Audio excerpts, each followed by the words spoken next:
जी ईद उल अज़हा के सिलसिले में दादूअ में जेका ही पिड़ी लगाई वही है उन में मालवंद माण्हुनि तोड़े वापारियुनि सां माल ख़रीद करण लाइ ईंदड़ उज़ही जे जानवर ख़रीद करण लाइ ईंदड़ शहरनि सां ॻाल्हाईंदासीं त उन्हनि जो हिन सिलसिले में छा चवणु आहे। हज़रत इब्राहिम अलैहिस्सलाम जी सुन्नत आहे जेके सरहंदी वारा आहिनि उन्हनि खे अदा करणु खपे। मार्केट दादो जी बि आम कराची वांगुरु या पूरे पाकिस्तान वांगुरु हितां जी मार्केट ॾाढी तेज़ आहे।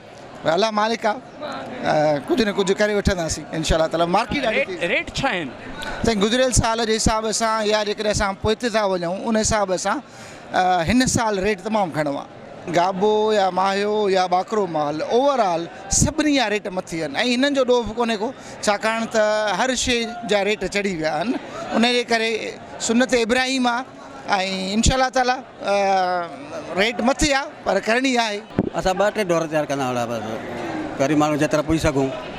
हिन वारे कीअं आहे पीढ़ीअ में?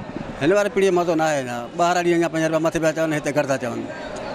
ॾाढो झलियो बीठो हुई, इन जो घणो अघु लॻायो अथई? 1,70,000। 1,70,000 जी। हिननि ते ख़र्चु तव्हां घणो कंदा आहियो? साईं 50,000 ख़र्चु खाई वियो आहे। 50,000? हा साईं।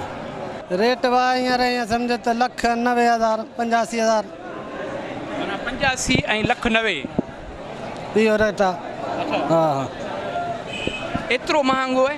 महांगो कोन्हे, ख़र्च वॾा आहिनि हींअर, महांगाई थी आहे सम्झी, ख़र्च घणो आहे हींअर। छा हिननि खे तयारु कंदा आहियो उज़ही लाइ, छा खाराईंदा आहियो?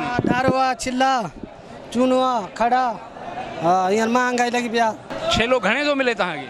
साईं 40-45 खां घटि को पवंदो ॿुधाइनि, जेको हल्को वारो आहे। बाक़ी वॾा तो 40-50 70-80 हज़ार था ॿुधाइनि पिया।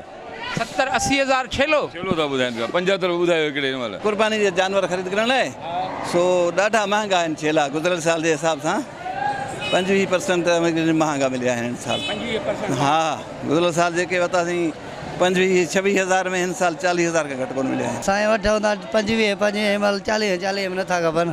40 में नथा खपनि? माण्हू चवंदा माल महांगो थी वियो। माल किथे आहे महांगो? 12 महीननि में तव्हांखे हिकिड़ो छेलो घणो बचाए ॾे?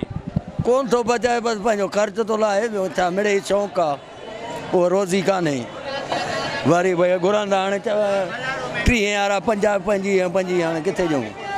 ख़र्च साल जो, मज़दूरी, महिनत। ख़रीदार रड़ियूं था कनि त माना छेला महांगा। पोइ पुछनि त शइ कहिड़ी सस्ती अथई? हर शइ महांगी आहे न। अन जो किलो घणे थियो आहे, ॿोरी घणे आहे, उहो त पुछो न ख़रीदारनि खां। कहिड़ी शइ सस्ती आहे? हर शइ महांगी थी वई आहे, बाक़ी माल जो विकिरो कोन्हे। बाक़ी जेके खपाइण वारा आहिनि न, बीण ॿधियो ठहनि 30।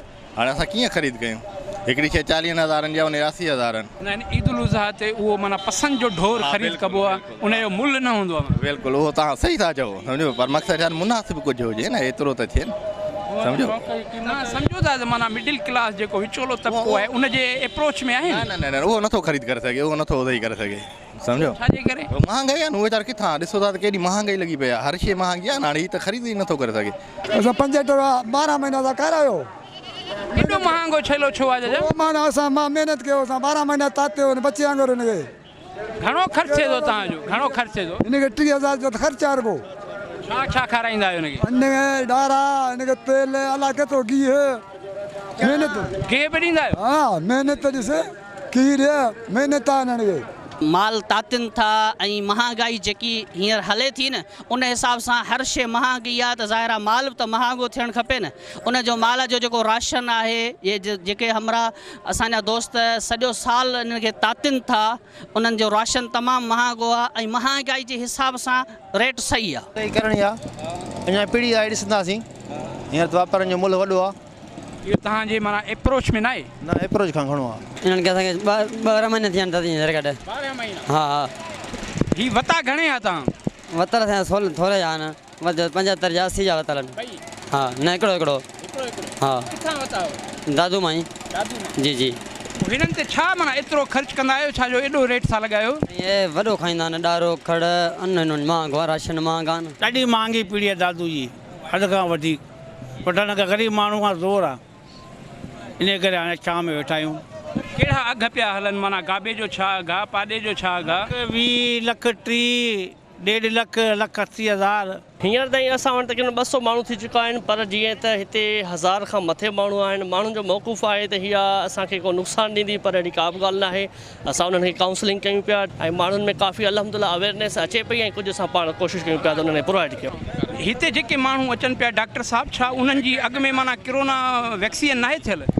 जी न, हिते असांजो लेक ऑफ कम्युनिकेशन आहे, जीअं त माण्हुनि में एतिरी अवेयरनेस बि न आहे। असां कोशिशि कयूं पिया त जीअं उन्हनि में थोरो शऊर पैदा थिए ऐं अल्हम्दुलिल्लाह जीअं असां वटि 200 खां मथे थी चुका आहिनि हींअर। ख़रीदारनि जो इहो बि चवणु आहे त असांखे उज़ाह लाइ जानवर ख़रीद करिणो आहे, असां जानवर ख़रीद कंदासीं, सुनत इब्राहिम अदा कंदासीं, पर जानवर जेके आहिनि उहे ॾाढा महांगा आहिनि। जॾहिं त मालवंद माण्हू जेके भाॻिया आहिनि उन्हनि जो चवणु आहे त उहे हिकु साल ताईं जानवरनि खे उज़ाही लाइ तयारु कंदा आहिनि। उन में उन्हनि जा ख़र्च थियनि था, 1000 रुपया ख़र्च थियनि था, जंहिंजे करे माल महांगो थिए थो। छो त हर पासे महांगाई जो रुझान आहे। जेको चारो आहे जानवरनि जो उहो पिणु ॾाढो महांगो आहे, जंहिंजे करे हू साल ताईं उहो चारो उन्हनि खे खाराईंदा आहिनि। उन में माना जेको असांजनि 1000 रुपया ख़र्च थियनि था, पर ख़रीदारी लाइ जेके अचनि था उहे खेनि एतिरो रेट नथा ॾियनि, जंहिं सबबु असां ख़ुदि जेको आहे परेशान आहियूं। ख़रीदार जेके आहिनि उहे अञा इंतज़ारु पिया कनि त माल खेनि सस्तो मिले।